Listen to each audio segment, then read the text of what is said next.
Hello అండి, welcome to Renuka's culinary. ఇవాల్టి మన స్పెషల్ రెసిపీ వచ్చేసి బీట్రూట్ హల్వా. ఈ హల్వాని ఇంటికి చుట్టాలు వచ్చినప్పుడు ఇన్స్టెంట్గా తయారు చేసుకొని సర్వ్ చేసుకోవచ్చు. సో లేట్ చేయకుండా ఈ రెసిపీ ఎలా తయారు చేసుకోవాలో చూసేద్దాం.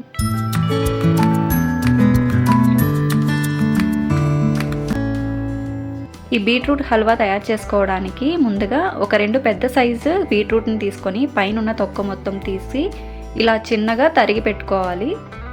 చూడండి, ఇలా వీడియోలో చూపిస్తున్నట్టుగా ఇలా సన్నగా తరిగి పెట్టుకోవాలి. ఇప్పుడు స్టవ్ పై ప్యాన్ పెట్టుకొని 1 టేబుల్ స్పూన్ వరకు నెయ్యిని వేసుకోవాలి. నెయ్యి మొత్తం వేడయిన తర్వాత ఇందులో కిస్మిస్ అలాగే బాదం, జీడిపప్పు వేసుకొని బాగా ఫ్రై చేసుకోవాలి.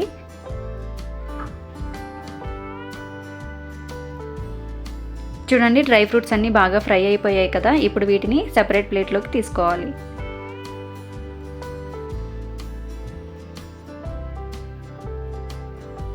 ఇప్పుడు ఇదే ప్యాన్లోకి ముందుగా తరిగి పెట్టుకున్న బీట్రూట్ తరుగును కూడా వేసుకొని స్టవ్ని మీడియం ఫ్లేమ్లోకి అడ్జస్ట్ చేసుకుంటూ ఫ్రై చేసుకోవాలి.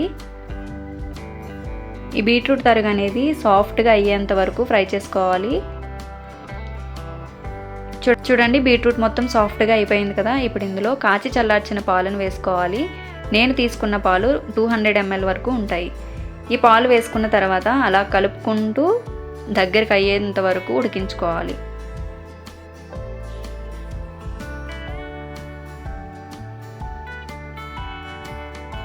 ఇలా కొంచెం దగ్గరికి అయిన తర్వాత ఇందులో 1/2 కప్పు వరకు పంచదార వేసుకొని బాగా కలుపుకోవాలి. చూడండి, పంచదార వేసిన తర్వాత ఇలా దగ్గర పడింది కదా. ఇప్పుడు స్టవ్ని సిమ్లో పెట్టుకొని అలా కలుపుకుంటూ మొత్తం వాటర్ అంతా ఇంకిపోయేంత వరకు ఉడికించుకోవాలి. ఇప్పుడు ముందుగా ఫ్రై చేసి పెట్టుకున్న డ్రై ఫ్రూట్స్ని యాడ్ చేసుకొని ఒకసారి బాగా కలుపుకోవాలి. చూడండి, మొత్తం వాటర్ అంతా ఇంకిపోయి హల్వా రెడీ అయిపోయింది. చూసారు కదా ఎంత ఈజీగా తయారు చేసుకోవచ్చో. ఇప్పుడు ఈ హల్వాని సర్వింగ్ బౌల్లో సర్వ్ చేసుకుంటే ఎంతో టేస్టీగా బీట్రూట్ హల్వా రెడీ అయిపోయినట్టే.